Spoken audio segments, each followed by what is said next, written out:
Para jalar la ventana y Eso. de la parte de arriba. Ya empezamos.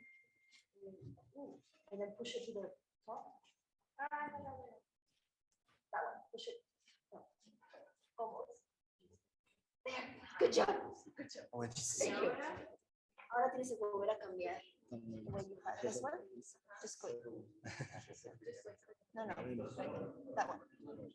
Es una maravilla esto, ¿eh?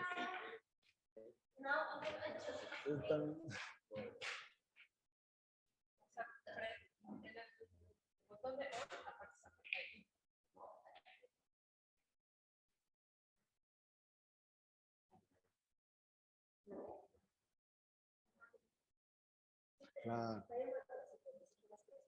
Mejor lo veo acá. Ya, muy bien. Eso. Yo, mira, está bien y lo primero que hay que hacer es ver qué equipo tengo. Entonces, este equipo tiene el preseteo de pulmón.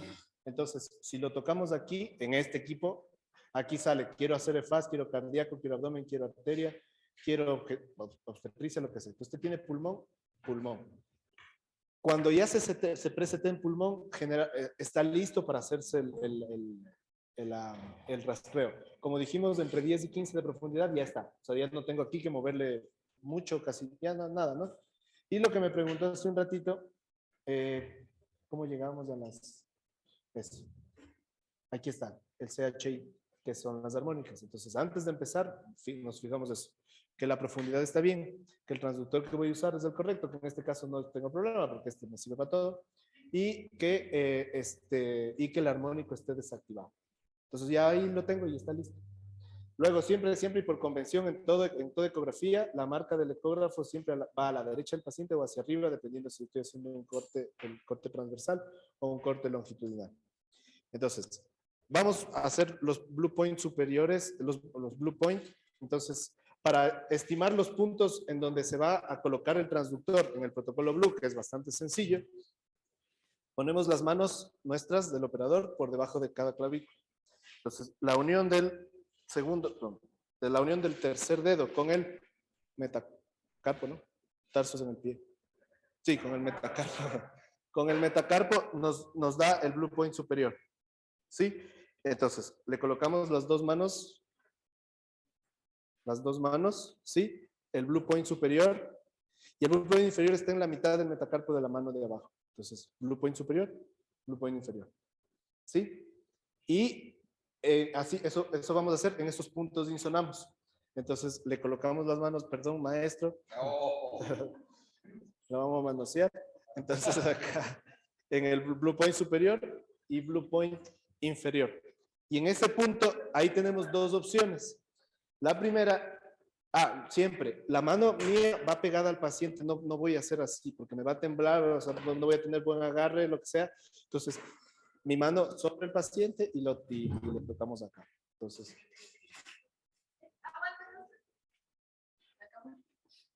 Bien. Aquí no se ve muy bien la imagen.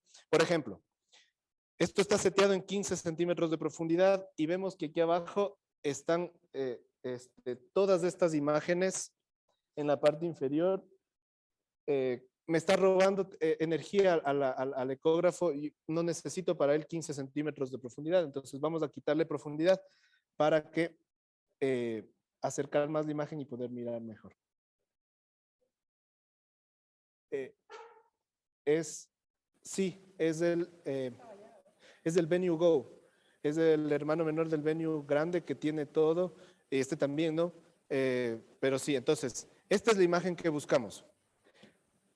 Una costilla, la parte, esta parte negrita. Es que eso es lo que buscamos para hacer referencia. Y por eso a mí me gusta en esta técnica, viendo las costillas para saber que estoy insonando. ¿Se puede qué? Sí. Con el señalador, préstame.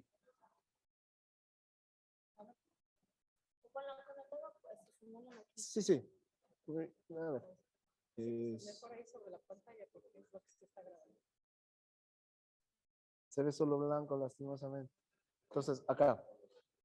Aquí no se ve tan bien porque estamos de la imagen acá. Acá se ve mucho mejor. Nos concentremos todos. Entonces, esta es la pleura.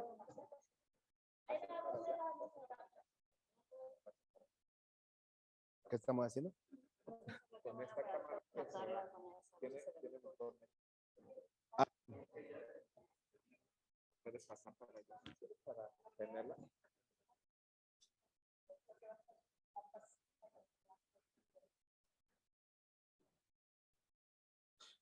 Igual ahora en la estación lo vamos a hacer todos, ¿no?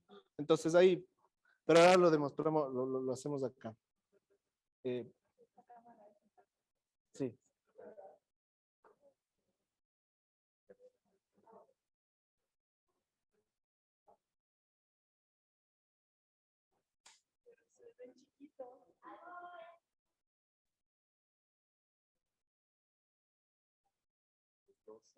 Para que vean el movimiento del tránsito. Buenísimo. Entonces está cambiarle esa imagen acá que están haciendo y ya va. Sí. Gracias, Doc.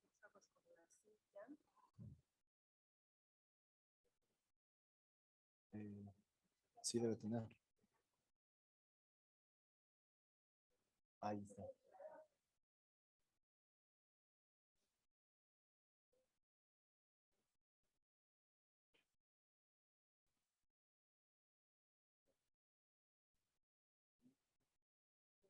Bueno, chuequita, pero igual, de todos modos, luego como vamos a hacer estaciones, ahí vamos. Ahí la vamos mirando.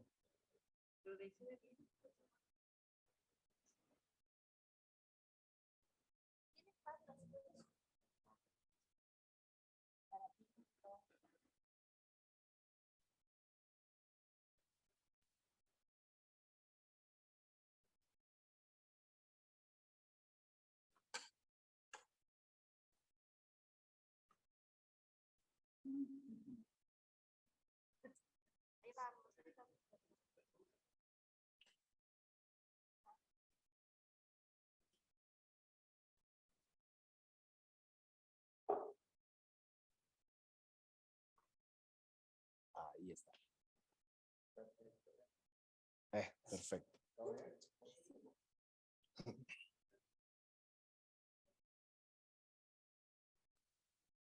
¿Ya? Ya, muy bien. Entonces, ahora sí. Gel suficiente. Mientras más aprendemos a usar el ecógrafo y vamos usando menos gel, porque el gel no nos va a resolver los problemas si no encontramos las ventanas. Así que... Y luego algo que siempre les digo cuando trabajamos con modelos humanos, uno puede insonar también así que así, aplastando. Entonces no es que si yo le aprieto voy a tener mejor imagen, o más bien al contrario, solamente hay que tocar la piel despacio. Entonces, blue point superior e inferior ya los determinamos con las manos, point superior, blue point inferior. Y aquí tenemos dos opciones. La primera es insonar de esta manera. Bueno, no, sí se ve algo mejor. Entonces, bueno, la pleura. Y si ven cómo se va deslizando las pleuras visceral y parietal cuando él respira, si ven todo esto, ¿sí? Sí se ve, ¿no? Muy bien. Si no vemos eso, la pleura está quieta, es porque las dos pleuras están separadas por algo, por aire, neumotórax. Obviamente todo con el contexto del paciente, ¿no? Porque si un paciente con paquipleuritis, un paciente que haya sido resecada la pleura, cualquier cosa, pues no vamos a ver esto. Bien. Y de aquí para abajo vemos que se repiten las líneas A, entonces esto es un pulmón bien aireado. Y nos guiamos porque aquí tengo la una costilla y tengo aquí la otra costilla. Ya. Tengo aquí la una costilla y tengo acá la otra costilla. Muy bien. De ahí nos pasamos al blueprint inferior, donde vamos a ver nuevamente y exactamente lo mismo. Entonces centramos la imagen a la mitad de la pantalla, una costilla, otra costilla y las pleuras deslizándose. Y no vemos líneas B, línea patrón intersticial, ¿no? Y vemos que las costillas se pegan. Ahora, Se complementa esto con el modo M, en donde le cortamos a esta imagen. Aquí lo tengo vertical. Y está el signo de la arena y el mar. Sí, entonces miren, esta parte de aquí abajo se ve arenoso y esto de aquí arriba se ve en código de barras. Esto es normal. Esto de aquí, ver esto significa que las pleuras se están deslizando. El equipo trae un preseteo en donde yo puedo ir grabando la imagen según los 4 cuadrantes que estamos mirando aquí. Pero estos equipos tienen la posibilidad de uno poner el protocolo que quiera. A mí me gustaría instalar 6 en cada lado porque se me ocurre, le ponemos y ya está. Entonces queda guardado por imágenes en el punto 1R, tengo esto y así. ¿Sí? E igualmente al otro lado. Entonces, Blue Point superior, la misma imagen, le descongelamos. Aquí estamos en modo M nuevamente. Le centramos la imagen y vemos. Y vemos. Entonces, tenemos una costilla, la otra costilla aquí se ve mucho mejor. O sea, se ve muy bien, ¿no? El deslizamiento pleural. Sí. Aquí, la pleura que se está deslizando. Esto es una costilla y esta es la otra costilla. ¿Sí? Blue point inferior igualmente. Lo de los blue point nos va a servir para esquivarle al corazón que por aquí está y va apareciendo. ¿Sí? Muy bien. Y se termina el blue en la parte anterior con el punto PLAPS y ya un poquito de lo que vamos a ver de diafragma. Entonces, en las zonas de posición, en las zonas posteriores, vamos a buscar primero esta imagen que es la del FAST. Sí vemos ahí el riñón, ¿no? Ya, y si vamos subiendo, encontramos aquí el diafragma. Aquí sí, ya voy a necesitar más profundidad. Muy bien. Y este es el último punto del protocolo Blue, el punto PLAP. No es un punto, es el lugar donde PLAP significa posterolateral alveolar síndrome. Entonces, ¿qué vemos aquí? Aquí está entrando el pulmón. Esta es la base del pulmón y vemos el diafragma. Esta línea hiperecogénica de acá es el diafragma que se mueve con él en cada respiración. ¿Qué buscamos en este punto? 2 cosas principalmente, los derrames pleurales y las condensaciones. O sea, uno puede tener condensación y neumonía en cualquier parte, ¿no? Pero la mayoría están en estas zonas. Entonces, aquí está hígado, riñón, diafragma y el pulmón. Respire profundo, Doc. El signo de la cortina, el pulmón que nos borra, ya baja, ya suelta nada más. Y vemos acá que está normal, no hay líquido y no hay condensaciones y no hay nada. Habremos insonado más del 80% del pulmón y podríamos decir que está bien. E igualmente en el otro lado. Vamos al otro lado a eso. Ahí les tapo la imagen, sí, ¿verdad? Se cuadró. Eso. Bien. Lo mismo, ¿no? Y el FAST, ese es el protocolo FAST, es sencillo. Estamos viendo el vaso y el riñón, y de ahí nos vamos hacia arriba hasta encontrarle al diafragma, que está aquí. Suelta nomás, dos. Respire normal. Y aquí está. Este es el punto donde de aquí para acá está el tórax y de aquí para acá está el abdomen. Ahí. Vemos el pulmón, la parte final del pulmón, la base inferior, tocándose ya con el diafragma. ¿Qué buscamos ahí? Líquido. ¿Tiene líquido? Sí, aquí está un poquito, que es lo normal. Esta línea oscurita que aparece acá.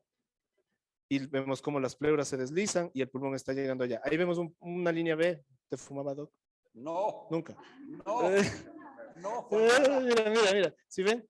Cuando habla, mira, es línea B. Ahí está, parece que sí. Eso, mire. A ver, ¿quién va a poner aquí? Ahí tiene un par de líneas B. ¡Santo Dios! No son más de 3, no pasa nada. No son más de 3. No son más de 3. Voy a corriendo. Ok. O nos quedaron un montón de líneas B en los pacientes con secuela de COVID. Full. Pacientes de un año después siguen con el patrón intersticial en el pulmón. Bien. Diafragma. Mande. Sí. Micrófono.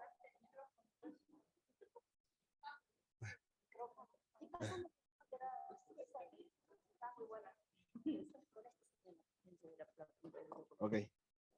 Esta es una gran pregunta.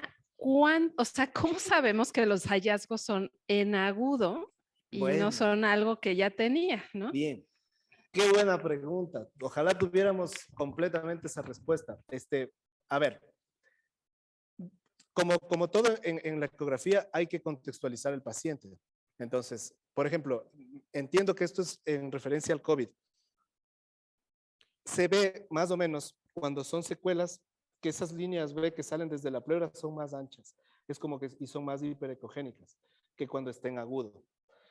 Y luego ya viene el contexto del paciente, ¿no? Entonces ese paciente ya lo sabemos, nos contó que tenía COVID y todo lo demás, y en este momento está estable porque el paciente se va a la casa con el pulmón destruido. O sea, si hace rato alguien no le conoce, le hace una tomografía, dice está muy mal, sigue muy mal porque se va con muchas secuelas. Y he visto secuelas hasta un año después, en la que tanto la tomografía como la ecografía siguen igual de mal. Entonces, más o menos esa sería la cosa. Y como siempre el COVID hace, las consolidaciones eran subpleurales, esa era una característica, la pleura también se queda mal. Entonces, el deslizamiento pleural está disminuido y tiene líneas B que no son así, que se mueven tanto, sino son más bien quietas y son líneas B más gruesas, más o menos. Pero diríamos, esa es una limitante del estudio. Hay que entender en todo estudio POCUS que tiene sus limitaciones. Hasta el punto podemos llegar y decir si es, y hay otros en que ya no. Este probablemente es uno de esos. No podría decir con certeza esto, si es agudo o crónico. Obviamente con el contexto del paciente sería más fácil. Bien, vamos al diafragma. Entonces, todos los estudios que se han hecho en diafragma están validados para el lado derecho. Un problema, porque asumiríamos que si veo el lado derecho, el lado izquierdo estaría bien, y eso no es así. Aunque idealmente tenemos que ver los dos, incluso para pensar en parálisis diafragmática, comparar el movimiento del uno y del otro. En general, para no seguirnos metiendo tanto en las cosas teóricas, el diafragma se golpea al tercer día de ventilación mecánica en cortes histológicos, el diafragma ya está mal. En la ubicación de las sarcómeras, en la pérdida de proteínas, en un montón de cosas, en primer lugar. En segundo lugar, ¿quién le daña al diafragma? Somos nosotros. Eso sí, hay que decirlo. Porque es un paciente al que le tenemos acostado, que no le daríamos buen aficio, porque el aficio es re importante desde que el paciente entra a la terapia intensiva, que además no le estamos alimentando bien, y sobre todo esto, el diafragma se golpea mucho más por la disfunción multiorgánica que otros tipos de músculos. Tenemos polineuropatías, pero el diafragma, por algunas razones, es un órgano más, y el diafragma se golpea tanto como se golpea el corazón, se golpea el cerebro en la sepsis o lo que sea. Bien. Tres cosas básicamente las que podemos hacer por ecografía al evaluar el diafragma.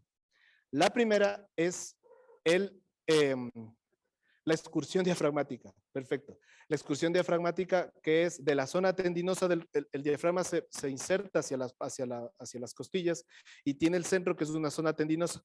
Esa zona tendinosa es la que desciende, aunque no solo desciende, porque también desciende, hace movimientos laterales, hace movimientos rotatorios. Es mucho más complejo el movimiento diafragmático que solo pensar en que sube y baja cuando uno respira. Es mucho más complejo. Además de que hay que contar los otros músculos respiratorios.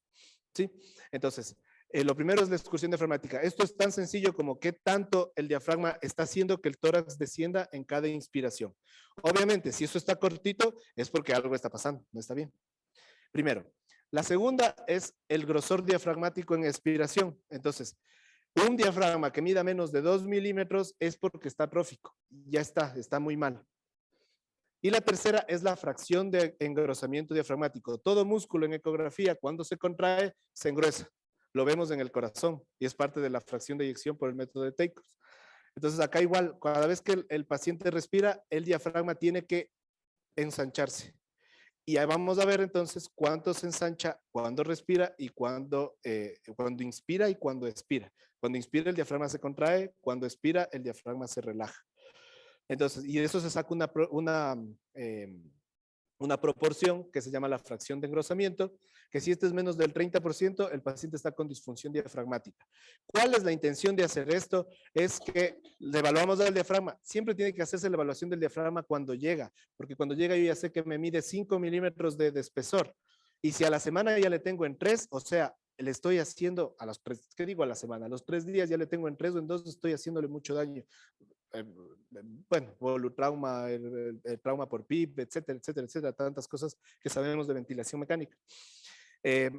Y luego irle siguiendo. Y sobre todo nos sirve para el momento de la extubación, porque te predice una extubación exitosa, una fracción de engrosamiento más del 30%, o sea, que el músculo se esté contrayendo bien.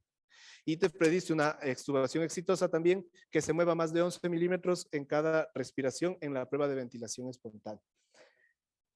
Muy bien. Entonces, para intonar el diafragma tenemos dos ventanas. Una ventana subcostal, que casi en la UCI no la usamos, aquí en el hipocondrio derecho. ¿Dónde estoy? Quiero más profundidad. Eso. A la derecha siempre. Entonces, ahí lo tenemos. Entonces, respire, Doc. Entonces, nos fijamos, respire nomás normal. Eso. ¿Cuánto el diafragma asciende y desciende en cada respiración? ¿Cuánto el diafragma asciende y desciende en cada respiración? Para una medición correcta tenemos que cortarle de modo perpendicular, modo M. Ahí no. ¿Sí? Y vamos bien. Respire, Doc. Eso. Bien. Entonces, esto es lo que vamos a medir. ¿Cuánto el diafragma subió cuando él respiró? Entonces, medición. Eso. Entonces, vamos desde la cúpula hasta la base. Ahí tocamos y vamos a completar la medida hasta la base. Él asciende 3.24 centímetros, 32 milímetros. Si esto es menos de 11, otros dicen menos de 13, el paciente no se va a poder extubar porque no va, el diafragma no se está elevando. La segunda zona para insonar es el mismo lugar que tomamos hace un rato para el punto PLAPS. Entonces, nos colocamos hacia la parte posterior hacia la parte final, digamos, del pulmón. Aquí. Entonces, acá no quiero tanta, no quiero tanta profundidad. Nos vamos acercando. Eso. Me gusta mucho. Ahí estamos. Bien. Nos vemos nuevamente. Bueno, aquí está el pulmón, el punto PLAPS, entrando y saliendo, y esta línea hiperecogénica se corresponde con el diafragma. Entonces le vamos a volver a medir. Le ponemos modo M para podérsela medir.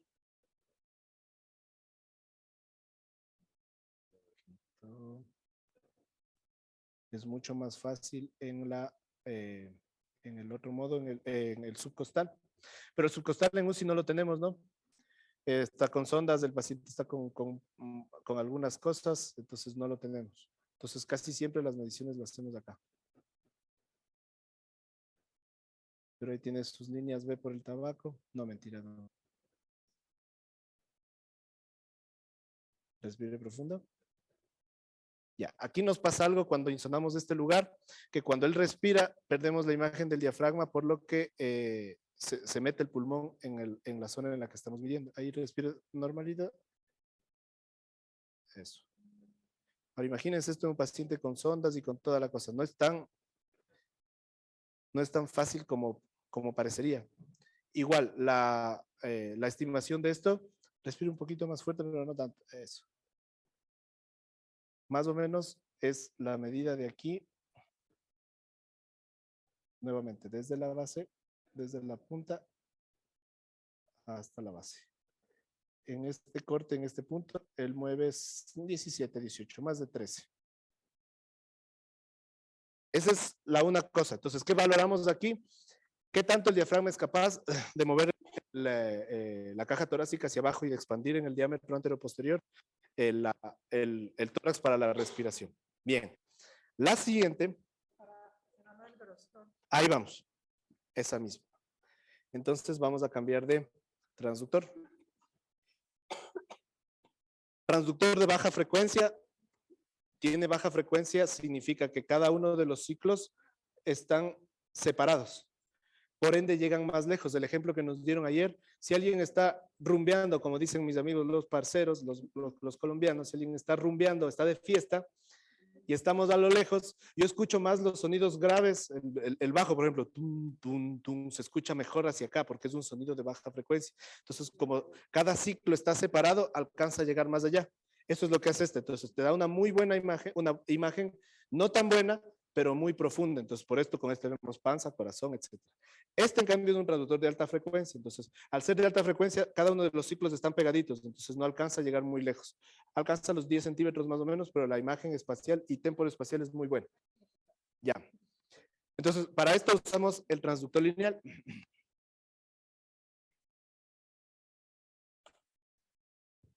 Vamos nuevamente al mismo lugar donde insonamos hace un momento, que es donde vamos a encontrar el diafragma. Bien, y ahí lo tenemos. Entonces, el diafragma, estamos aquí.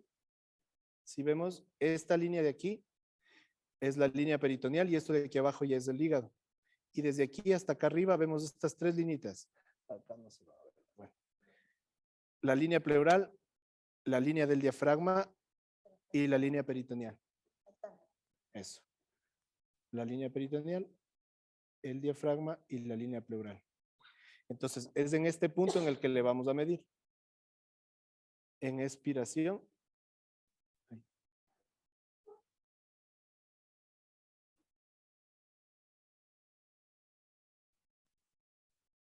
0.34. Menos de 0.2 es el diafragma está atrófico. No le voy a intentar extubar. Le seguimos trabajando, le ponemos en otros modos que le alimentamos bien, etcétera, etcétera, etcétera. Bien. Esa es la una medición. Y la otra. Respire, Doc. Bien.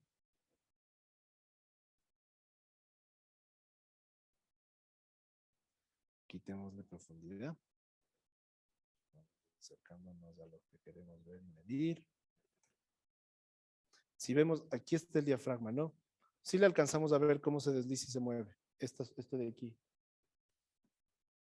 La imagen está. Hay que bajarle un poquito. Eso. Esta de aquí. ¿Sí ven el cursor? Aquí. ¿Sí? Eso. Muy bien. Esto es complejo. Esta medición sí es difícil. ¿Qué, Doc?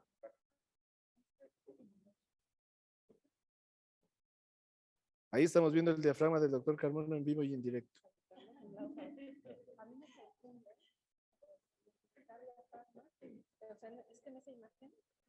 Me iría como aparentemente a las intercostales, o sea, músculo intercostal. No, porque se ve bien el deslizamiento y se tienen que ver tres líneas. 1, 2 y 3. Los intercostales ninguno te da así. ¿Sí ves? Porque esta de acá es la línea peritoneal, esto del medio es la línea del diafragma propiamente dicha y la línea de aquí arribita es la línea pleural. Entonces no se parece. Fíjese esa imagen. Lo único que se está moviendo es esto. Es el diafragma. Bien, respire un poquito.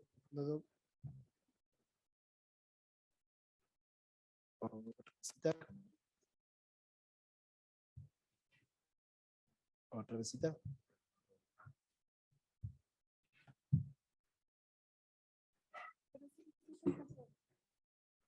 Otra vez.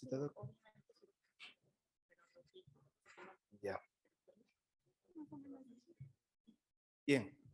Entonces, hace un momento le medimos en 0.3 en expiración y ahora vamos a medirle en inspiración. Entonces, acá está todo lo que engrosó.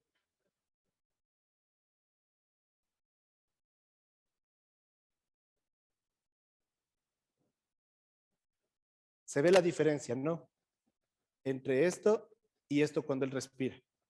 Es lo que engrosó en el momento de la inspiración. Ahí. Medición.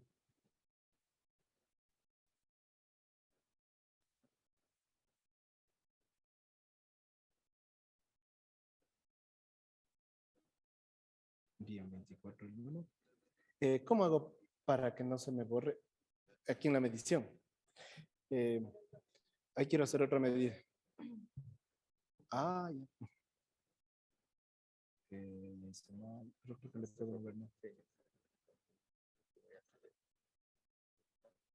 Toco otra vez, ¿no? No, solamente. Ya.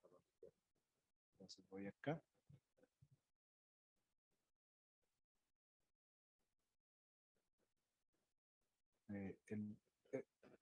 Este no lo puedo mover, porque lo medí mal arriba. Lo borramos de vuelta. Ahí está. Y hasta acá. Eso es lo que engruesa en cada respiración. Entonces tenemos de 0,44 a 0,24. Esto hay que sacar la proporción, el mayor menos el menor dividido para el mayor. Si es más del 30%, el paciente se puede extubar. Si no, probablemente no. El mayor menos el menor dividido para el mayor.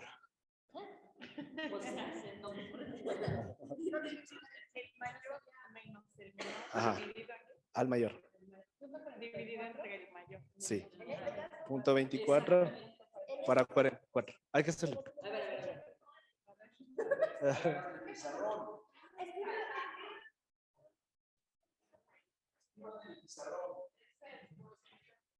Ajá, es la fracción de acortamiento. El mayor es más grande. Menor. Entre el diámetro mayor Por 100. por 100. Entonces aquí tenemos punto 44 menos punto, gracias. Menos punto 22, ¿no? Fue el diámetro menor. Sí. ¿Cuánto salió? Menos punto 22 entre punto 44. ¿Y esto cuánto nos da? Por 100.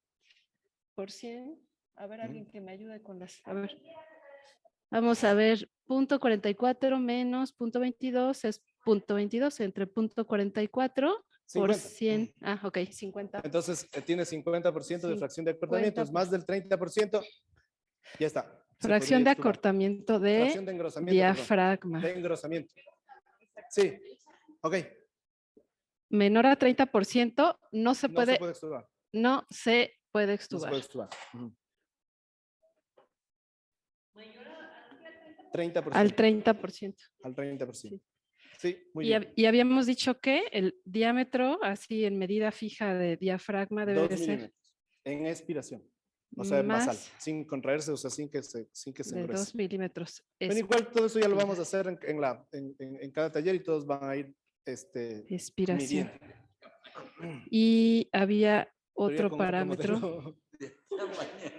El diámetro mayor se mide en inspiración Ah, buenas. Ya, de bueno. y el diámetro menor se mide en expiración. Inspiración y expiración. Es el diámetro, el grosor teleinspiratorio menos el grosor teleexpiratorio. O ¿Y sea, cuando me falta respire y algún cuando otro parámetro? expire. No, ya está. Sí. 2 milímetros, menos de 2 milímetros atrofia. Fracción de acortamiento menos de 30%, igual no va para la extubación. ¿Y ya? Así Sí, a grandes rasgos, ¿no? Porque hay algunas cosas más.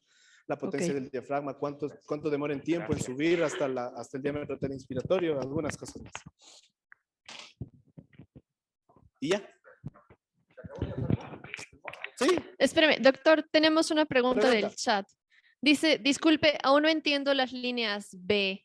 ¿Qué significan las líneas B y qué diagnostican? ya. La línea B lo que nos indica es que eso, una para borrar.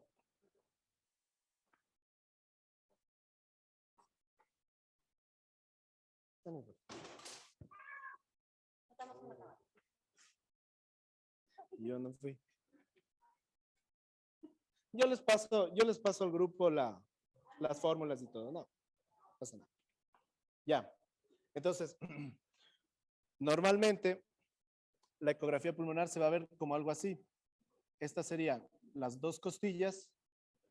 Esta es una línea perecogénica. De aquí para abajo vemos esto en negro.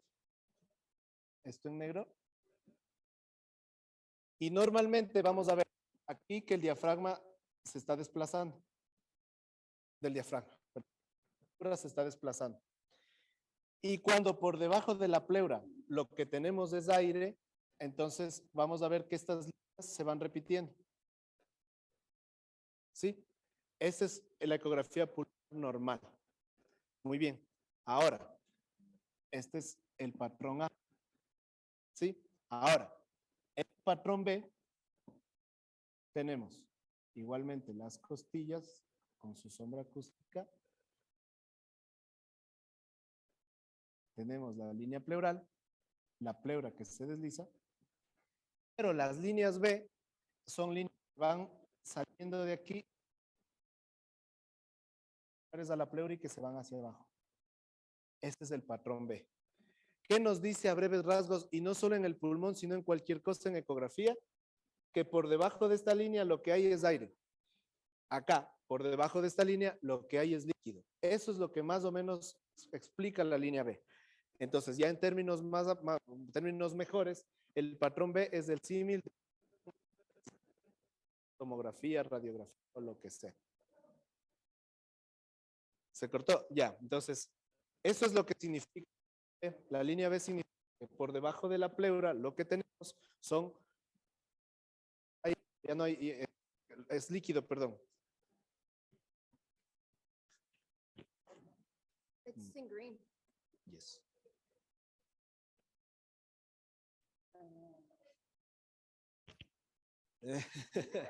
Ok, ¿o cojo otro micrófono? ¿No?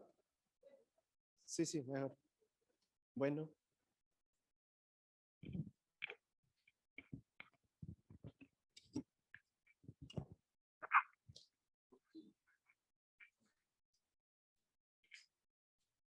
Entonces, vamos. ¿Cuándo tenemos que el haz de ultrasonido se choca contra la pleura y por debajo de la pleura ya no tenemos aire, sino lo que tenemos es líquido? Aparecen estas líneas que se llaman líneas B, que son perpendiculares desde la pleura, que se deslizan hacia abajo, que se mueven con el deslizamiento pleural y que además borran las líneas A. Ese es su concepto, que tiene que ser más de 3 para que sea patológico. Entonces, eso es lo que significa el patrón B. El patrón B significa que por debajo de esto lo que tenemos es líquido. Entonces, si empezamos a ver líneas B en un pulmón, significa que la aireación la estamos perdiendo. Y luego, eso es el símil del patrón intersticial por radiografía o tomografía. Entonces, patrón intersticial puede ser desde el síndrome de estrés respiratorio del adulto, el edema agudo de pulmón, intersticiopatías y todo lo que se refiere al patrón intersticial. Entonces, eso es más o menos lo que significa las líneas B. ¿Sí? ¿Alguna otra pregunta?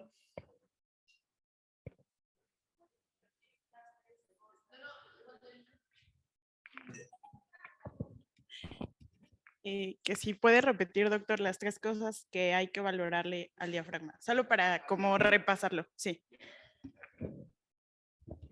En el diafragma, en general, vamos a ver 3 cosas. La primera, la excursión diafragmática. ¿Qué significa? ¿Cuánto en el diámetro, no sería anterior posterior, en el diámetro cráneo caudal, el diafragma es capaz de moverle al pulmón hacia abajo? Porque yo coloco el transductor en este punto, entonces veo cómo el diafragma se me va acercando al transductor y eso lo mido. ¿Sí? Primer lugar. En segundo lugar, el grosor diafragmático en expiración, o sea, el diafragma cuánto está midiendo en su estado de reposo. Segundo, este nos define si tenemos el diafragma atrófico o no. Y en tercer lugar, la fracción de engrosamiento diafragmático. Eso significa cuánto en cada inspiración el diafragma tiene la capacidad muscular de engrosarse, de aumentar su tamaño. Las 3 cosas, en general en diafragma. Hay algunas más, se puede medir el tiempo que tarda toda la contracción diafragmática, se puede medir cuánto tarda el diafragma en llegar a su punto más alto, si demora más, probablemente hay algo de disfunción, pero en general esto es lo que nos va a servir a nosotros, esa es la idea. Es hacer lo que más nos vaya a funcionar. Y luego en destete, al hablar de Winning para extubación, el diafragma es solo un pedazo pequeñito de todo lo que tenemos que ver. A la final, quien sostiene el diafragma, quien sostiene el Winning, la extubación, en un paciente, sobre todo con riesgos cardiovasculares o adulto mayor, es el corazón. Por eso el protocolo de Winning nos dice que tenemos que insonar el pulmón primero para ver qué tan aireado está. En segundo lugar, tenemos que ver las pleuras, a ver si tenemos derrames pleurales importantes que sería bueno drenarse antes de la extubación. En tercer lugar, vemos el diafragma y en cuarto lugar, que por ahí es primero, verle al corazón. Si tenemos presiones de llenado malas, no le conviene o le convendría hacerle balance negativo o pasar a una interfase intermedia como la ventilación no invasiva, alguna cosa así. Entonces, la ecografía diafragmática es una herramienta más en todo el proceso de atención de un paciente en general. En anestesia, los bloqueos interescalénicos pueden producir en un porcentaje bastante alto parálisis diafragmática y estos tú lo puedes ver. Entonces le haces el bloqueo y si está ya con parálisis en minutos ya puedes ver cómo empieza a alterarse. Sí, muy bien. Doc. Pregunta. Bueno, no sé si es parte de la charla de ahorita, pero me encantaría como repasar, ya que tenemos modelo humano, el protocolo FALS, que ya platicamos un poquito de Blue. Ok. Protocolo Blue y protocolo FALS son los dos protocolos del jefe, son los protocolo Blue y protocolo FALS son los dos del profesor Lichtenstein. El protocolo Blue trata de determinar la insuficiencia respiratoria por ecografía. Todo parte desde el deslizamiento pleural. Si la pleura no se desliza, es neumotórax. Si la pleura se desliza, y vamos abriendo el protocolo. Y el protocolo FALS es para determinar el paciente en shock. Y además sirve para guiar la reanimación. Entonces, yo tengo un paciente en shock al que ya le veo líneas B, no le voy a dar líquidos porque ya está congestivo. No va al vasoactivo o incluso en el protocolo FALS dice que si un paciente en shock entra con líneas B, la causa del shock es cardiogénica. Y al mismo tiempo ya vemos que no esté taponado, que no tenga neumotórax, etcétera. Y luego, si no tiene líneas B, ahí arrancamos a darle volumen. Entonces le damos volumen y vamos viendo. Si empiezan a aparecer líneas B, es el punto en donde ya llegamos a la curva de Frank-Starling, donde nos estamos yendo para el encharcamiento. ¿Sí? Pues vamos a hacer ya con el paciente. Bien, ¿nada más? ¿Alguna pregunta más? ¿No? Bueno, muchas gracias.